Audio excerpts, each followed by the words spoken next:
Good morning, good afternoon, or good evening, Central Indiana sports fans. Whenever you've chosen to tune in, producer Susie and I are so happy to have you along. I'm your host, Greg Mengel, and this is my new podcast, Greg and His Friends Talk Sports.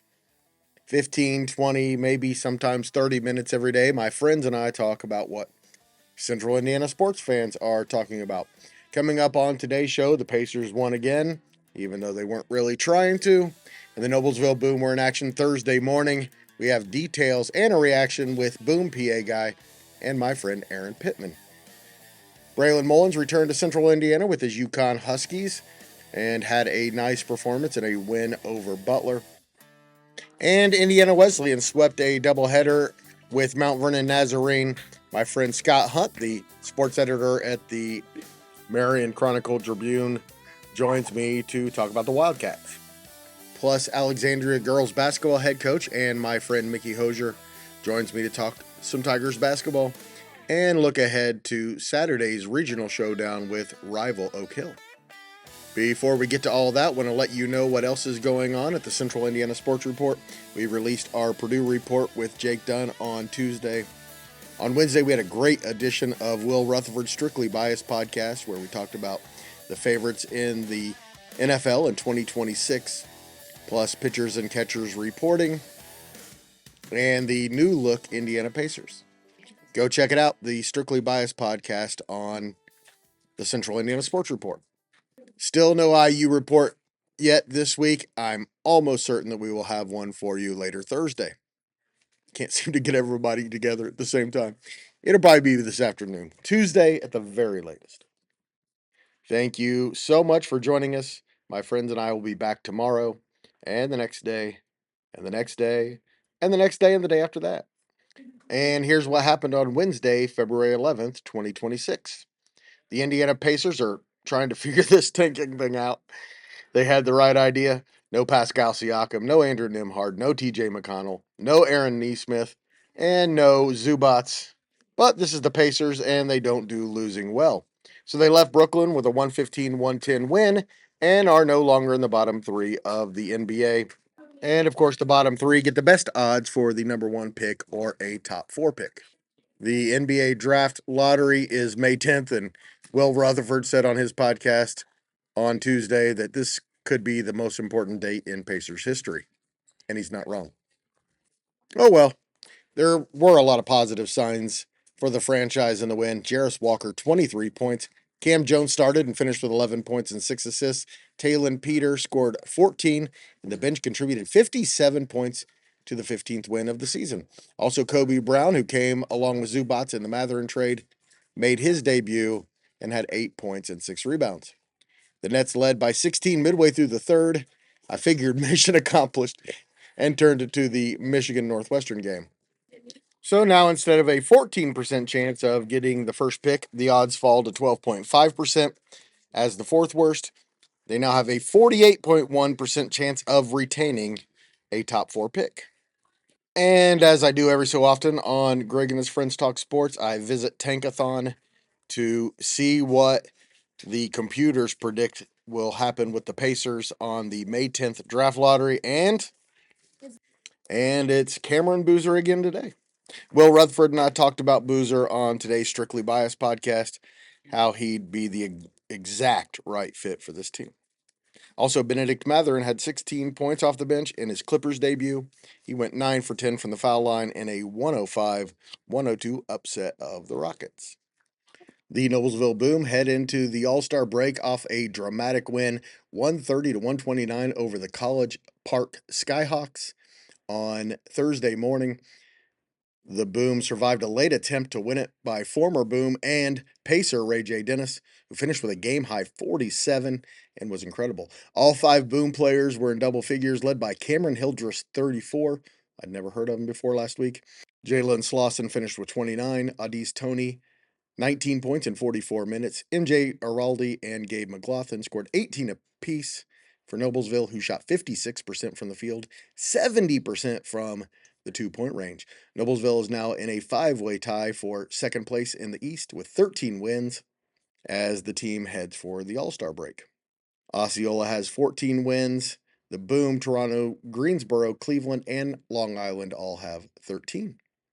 Here is my friend Aaron Pitman to talk about the first official season of the Noblesville Boom and how that's going. Aaron, interesting sounding game today. Well, absolutely. You put a number of kids in the arena in the seats instead of adults that have, for lack of a better term, a higher pitched voice, and you uh, let them scream at the top of their lungs. and That's what you screamed get. every basket. They were Absolutely, so absolutely, excited about every basket. It was pretty cool. I think I would have had a headache though. absolutely. I think I did leave with a headache. I think everybody around me left with a headache. But you know what? That's what makes it fun. Ray J. Dennis had a shot at the buzzer that missed, but he did score 47 points. Did you have a hard time not announcing his name like he was still on the team? Well, so Ray J actually was only on the team for about the first month of the season. Okay. If memory serves me correct, he was released from the Pacers and the Boom in mid-December. But man, he came out on fire. Ooh. He had two quick threes and then another where his foot was barely on the line. So I mean, we're talking 9 points within the first 3 minutes of the game, and every time he was out on the floor today, he couldn't miss. Obviously, as you mentioned a moment ago, 47 points for Ray J. Mm. He was looking to spoil the party for the Boom and make it a big homecoming for him, but. Thankfully, at the end of the game, the Boom were able to have one last defensive stop and get the 1 point win here at home. And Hildreth and Slauson, 63 combined points. I got to be honest, I had never heard of Hildreth till earlier this week. Cam Hildreth, he's actually from England, and he's a huge soccer guy. If you ask him who his favorite team is, he'll tell you it's Chelsea. So don't say Man U. It's definitely he's a Chelsea guy, but he has come on strong in the absence of the two-way guys. The Boom actually only played 7 players today because four of That's the right. rotation guys for the Boom were actually in Brooklyn last night playing for the Pacers in their win. So Getting the you know, job done. yeah, absolutely, and he's made the most of his opportunity. He's been scoring at will. He is not afraid to drive to the ball to the basket, and it's created a lot of opportunity for him to be able to see some significant minutes and get the opportunity to prove that he's a leader of this team. All right, Aaron. State of the franchise this year's team. Really slow start now, right in the playoff hunt. They're actually in a five-way tie for second place when you look at it from the win perspective. One game behind Osceola, who has 14 wins, five teams with 13. They've really put themselves in a good position here to make a playoff run. Absolutely. So, and to make matters even more entertaining, Cleveland and Raptors 905 they play this evening. So one of those teams will have an additional loss. They both have 13 wins on the season. The Boom, they're actually done right now because the All-Star break is this weekend in Los Angeles. So they'll be off until the 19th when they'll actually face the Cleveland Charge in Oh, back-to-back nights. So they're going to have an opportunity to not only stay in the thick of the playoff hunt, but essentially take command of potentially second or even third place in the Eastern Conference standings.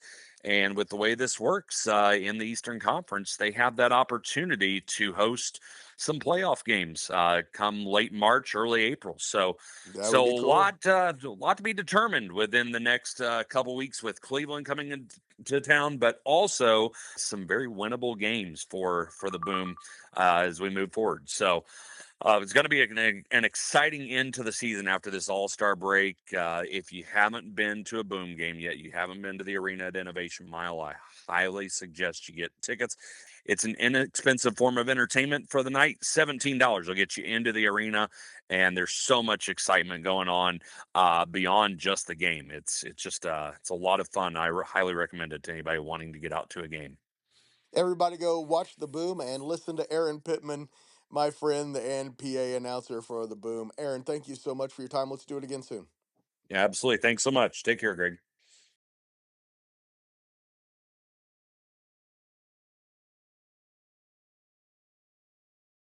A few local news, notes, and headlines. IU has a program record 9 players participating in the NFL Combine: Omar Cooper, Lewis Moore, Pat Coogan, Aiden Fisher, Roman Hemby, Elijah Surratt, D'Angelo Pons, and of course, Heisman Trophy winner Fernando Mendoza.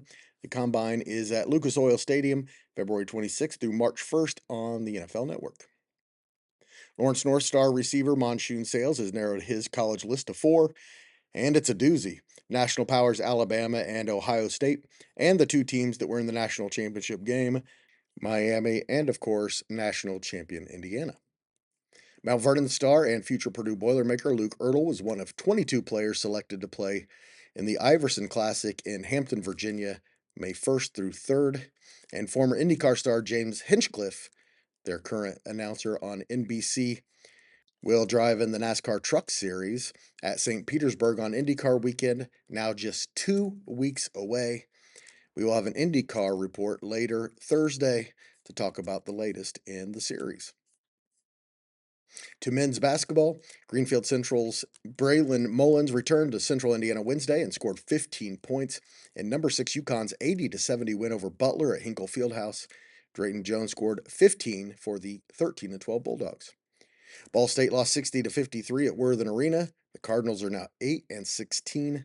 And in the Big Ten, things were looking good for Purdue, and the other teams tied for second place behind number 2 Michigan. The Wolverines trailed by 16 points early in the second half against Northwestern, but closed on a 45-17 run for an 87-75 win. The Wolverines still have a 2-game lead in the Big Ten. Number 7 Nebraska, number 8 Illinois, number 10 Michigan State, and number 13 Purdue all have 3 losses. Big win for the Anderson Ravens Wednesday at home over Hanover. Elijah Mattingly scored 28, and Bryce Williams from Fishers had 19. Transylvania won 83-68 at Franklin, so the Ravens and Pioneers are tied atop the HCHE standings at 12-4. Anderson is 14-9 overall. Rose-Hulman beat Mount St. Joseph 64-60. So the Engineers and Lions are a game back. In the Crossroads, number 5 Indiana Wesleyan spanked Mount Vernon Nazarene 103-65. We will hear from Marion Chronicle-Tribune sports editor Scott Hunt about the latest Wildcat victory. And Taylor defeated St. Francis 93-83 in Upland. The Wildcats now trail Grace by a game atop the Heartland standings after the Lancers beat Marion 94-73. Also, Huntington beat Goshen 74-64. Here's Scott Hunt of the Marion Chronicle-Tribune to talk about the 5th-ranked Indiana Wesleyan Wildcats. Sweep for Indiana Wesleyan on Tuesday night over Mount Vernon Nazarene. And Scott, this is a really good men's team, isn't it? Yeah, it's a really good men's team that's really had a lot of worked through a lot of adversity this year, and a lot of injuries they've had to deal with. And through the first part of the year, Coach Greg Tonigal had to do a lot of mismatching with his lineups, and they finally have kind of settled on a starting 5 that he's been able to roll out nightly, and it's starting to show. These guys are really playing the best ball of their season, which we're 3 games left in the regular season, which is the time you want that to happen. And man, they're really hitting their stride right now. Typical of a Tonigal team that they peak at the right time. Yeah, most years reality. It just a lot depends on how the season goes and the injury type of thing. But yeah, this has been this is exactly what they work for every year. I would say this has not been an atypical season because of all the injuries. Obviously, they have not had Luke Brown for a second at all this year.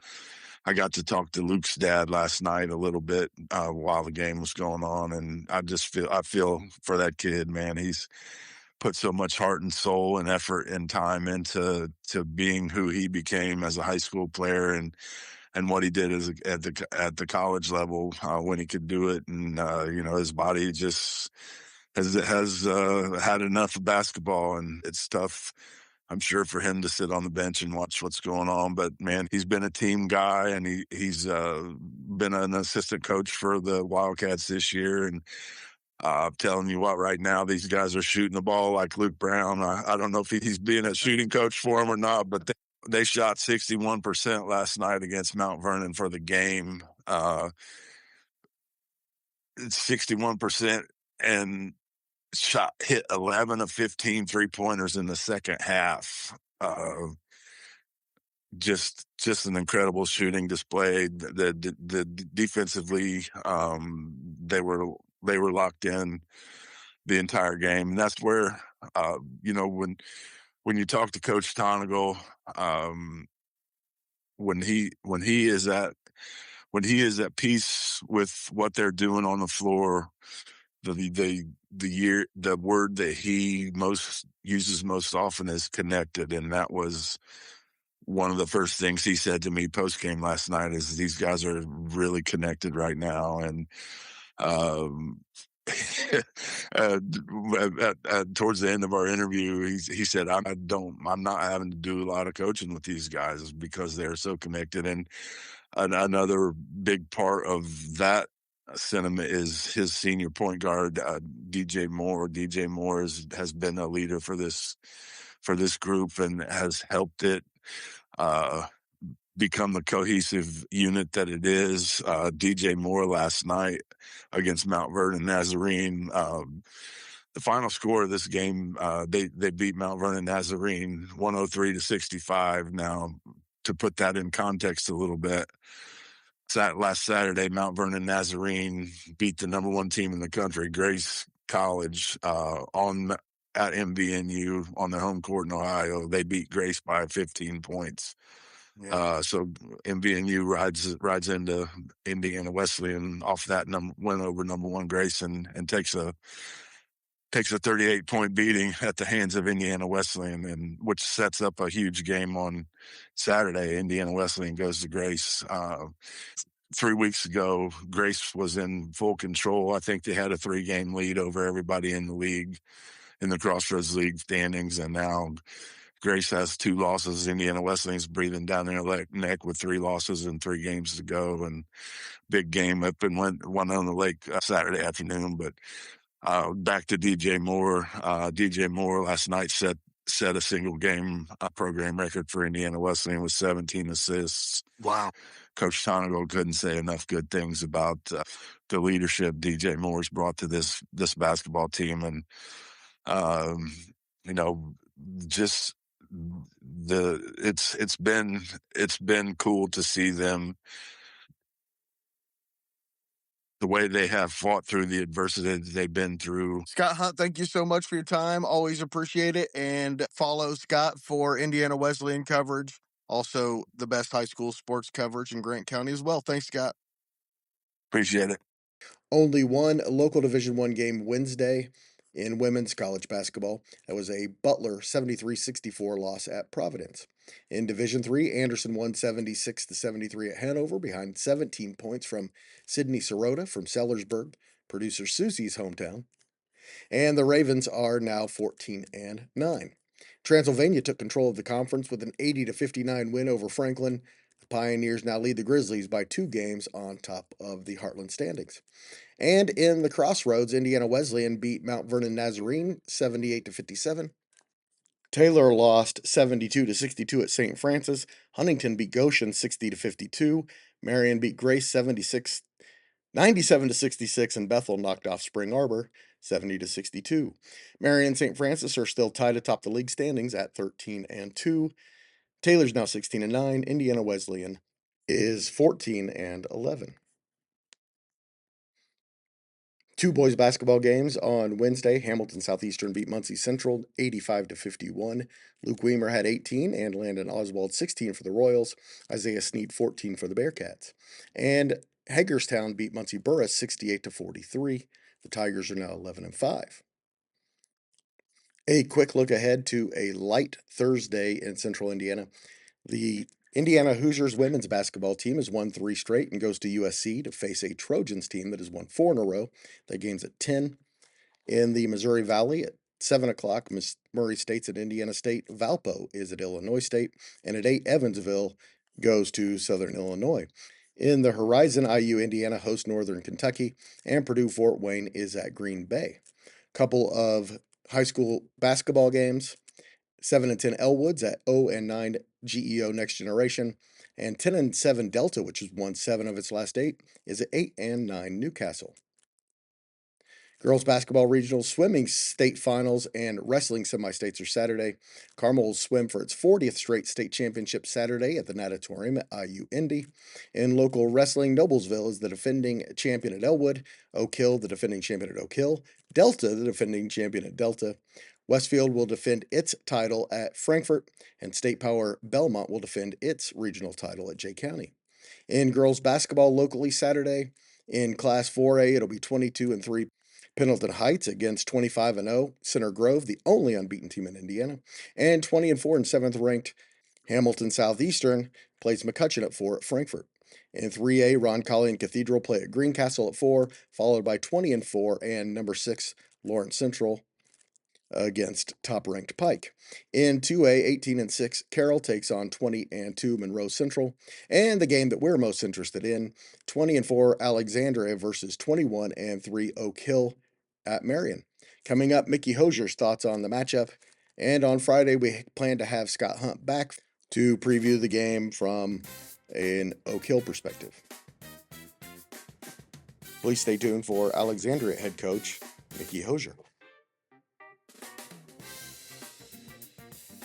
All right, Coach, winning back-to-back sectional championships is always special, but the way your team has done it, completely turning over the starting lineup, 5 new kids, express how special this group has been. It's good. It's like you're saying, just a lot different than last year. Not a lot of expectations from the outside, but from the inside, we kind of were seeing this summer that maybe we had something, but to win 20 games and win the sectional with a new group of just a mix of kids, it's a tribute to these kids and our coaching staff, and it is really special. When you got this team together originally, I'm sure you knew there were potential. You probably had expectations, but I'm sure you also had questions. What are a couple of the questions that your team has answered this year that's allowed it to be a championship team? I think probably it's more about we have a system that we run. And so when you have new pieces, where does everybody fit and do they believe in the system? And so I think having some early success of winning some games early on. And then it probably took us 7 or 8 games to get everybody in the right place. Grace Wood's a good example. We had her in the post at the beginning, probably 5 games, and then she's our 2 guard now. So kind of just not knowing everybody and what their strengths and weaknesses are, and being able to maybe not have the expectations that we had last year, where we could kind of let it develop and let people ease into their roles. And then once everybody got into their role, then they kind of took off. Alexandria and Oak Hill's become quite a rivalry, particularly the last couple of years. You're seeing them again. They beat you just a couple of weeks ago. What has to be different this time? Well, I'm hoping they don't make as many shots. They hadn't made a lot of threes on the year and made I think 9 against us. And then we didn't score very much. They had 51 and we had 33. So I think for us to turn it around, we got to play better and maybe not be as hesitant. Hopefully, be a little bit more comfortable and confident the second time around. And I like where our team is, and I think we feel like we can win. So we'll see Saturday. They've already proven they're a championship team. No reason they can't take it any further, right? Yeah, absolutely. I'm excited. It's fun when there's only 16 teams left in 2A, and that's what we talked about with our girls. We're one of 16 teams, and so we have a chance to move on to semi-state, and we're going to give it everything we have to do that. Coach, how's Jacqueline doing? She's doing awesome. They have a big game for the first place in the conference tomorrow night, and she's getting to play a bunch, so she's really enjoying that. It's great. We had no question she'd be a success there. Yeah. So thanks so much, Coach, for your time, and good luck on Saturday. Thank you. I appreciate it. Thanks for listening to the whole thing. Appreciate it. We'll be back tomorrow. Hope you're enjoying the podcast. It's a lot of fun to do. I'd be doing it even if there wasn't a podcast, talking to my friends about sports. Might as well record it right.